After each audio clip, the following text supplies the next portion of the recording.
Mr. Jacob Zuma, President of the African National Congress and in all probability the future President of South Africa, thank you very much for joining us here today. You spent some time in the former Soviet Union receiving military training. What impressions do you have of that time? Well, I think generally ANC cadres, particularly those who were involved in MK, but also those who were involved in the academic life, they will say they received their training in the Soviet Union, the then Soviet Union. I also did, received it. Of course, at that time, as you know, the issues were very secretive. You couldn't talk about such matters. But yes, my military training, political military training as well, something that comrades loved very much, called the MCW, military combat work. Those were some of the things that we did, received it, and I also went for another training, leadership training, at a certain level, which was of a very select group, but also did my intelligence training to some degree. It's one of the countries that I received. So those are the memories. I think what one can say, you were dealing with people who were so committed to the liberation of countries that were still oppressed, but also very efficient and very accurate, and really dedicated to ensure that the task they were undertaking will succeed. And I think they produced people who were able, even out when they left the Soviet Union, were able to do things on their own. As you say, the relationship between South Africa and the former Soviet Union was a close relationship. For Africans, how did they view the former Soviet Union? During those days, the impression was Soviet Union had emerged, particularly from Africa that was still fighting for its independence, as a country that was a friend of the oppressed. That is a general impression. But also a friend of the countries that did not have much voice in the international fora, that the Soviet Union was there to speak on behalf of those people. That was a general impression. But of course you will recall that it was during the time of the Cold War. It was a very vigorous struggle to win the countries to either side, either east or west. Much as there were countries that generally identified very openly with the East, but there were those that, even if they did not necessarily identify, but they share that kind of sentiment. How would you define the relationship between Russia and South Africa today? I think it's a very good relationship, I think, which takes into account where the two countries come from. You'll recall that the change from the Soviet Union to become Russia and the collapse of the socialist countries, it was around the same time that South Africa emerged and of course had its own independence.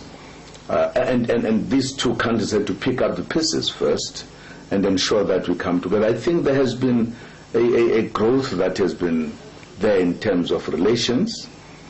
I believe that we are very much warm towards each other precisely because of that previous experience as one of the countries that you go, you meet people you met before who are still there, and sort of have that kind of the old feeling about the Soviet Union. There has been also, I think, a view generally that even the economic relations between Russia and our countries is in a sense premised on different premise than what would have been the case with the North, the old North, so to speak, in other words, the former colonial countries. The attitude of Russia towards whether economy or whatever is slightly different. And I think that in itself has its own role to play in the process of the relationships that are going on. I think there is much openness, much feeling of discussing with people who want to do business, rather than who are wanting to basically ensure that you remain where you have been all the time. So that's a difference I think you could make. Mr. Zuma, what do you see the role of Russia in the future in both South Africa and Africa? I think if you take the old relations that Russia held, as well as its feeling towards the liberation of Africa, that to me indicates a very specific role that Russia could play. One, to help South Africa work together as a partner, to work together on the economic fields, particularly because we also share the same kind of mineral resources that we have, to see how can these economic possibilities and the potential could be utilized in addressing the problems and the plight of the poor. But also to say, how do you utilize Russia's attitude towards the matters of the world in terms of ensuring that you utilize that for Africa's prosperity, so to speak, and strengthen the voice, the African voice that is emerging, that needs greater support by countries like Russia. For an example, we believe that the institutions of the world, including the UN, they are actually late from transforming. They ought to transform. They were established at the time when other countries did not exist. And therefore there were a set of rules that were put in place. And therefore, precisely because of that, you had countries composing the Security Council with a veto power. Historically, the manner in which the then Soviet Union utilized the veto power was at the advantage of the underdog. That was very well known. We believe that today the world has changed. We need to look into that matter. And a country like Russia, that is part of the Security Council, that has the veto power, we need to look into it in a different way. But among other issues are financial institutions. The World Bank, the IMF, that really deal with the allocation and consideration of the financial problems in the countries. Again, they've got a set of rules that were done long time ago, when you didn't have so many developing countries that need to be looked at, who are disadvantaged in the main. How do you utilize the world global resources to ensure that such countries are able to grow, to stand on their own, rather than the rules that, whilst, as it is always said, are aimed at helping, but they end up really tying the countries down.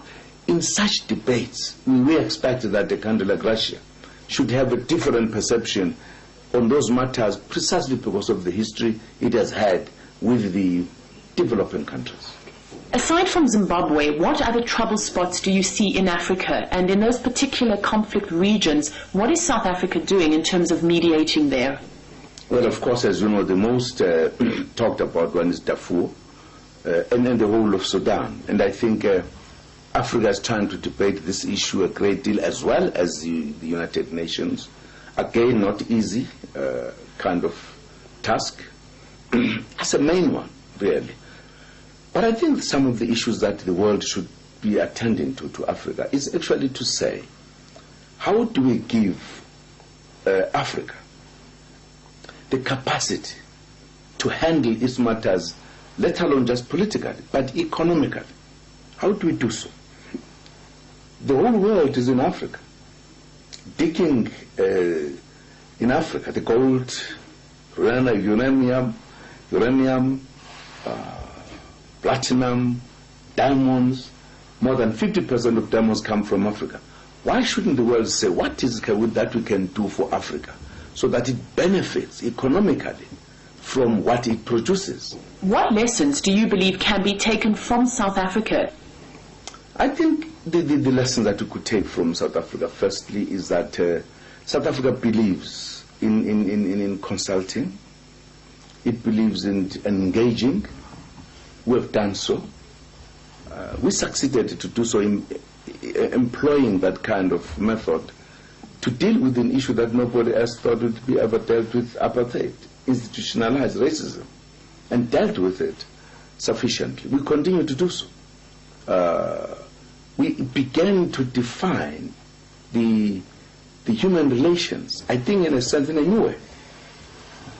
For an example, in South Africa, we have created a sense, concretely, to everybody, including the minority nationalities, that in fact they are not threatened. They are part of the South African society. And that's why we talk about the rainbow nation. I think there's a lot that could be taken from South Africa as lessons to countries. You do not have to want to erase the other groups because your group you think is more important. You all belong to your country and work together. Make your country a wonderful country. Deal and get the strengths of different cultures. Put together, you produce a dynamic country. Mr. Jacob Zuma, thank you very much for joining us here in Russia today. Thank you very much indeed. Thank you. Thank you.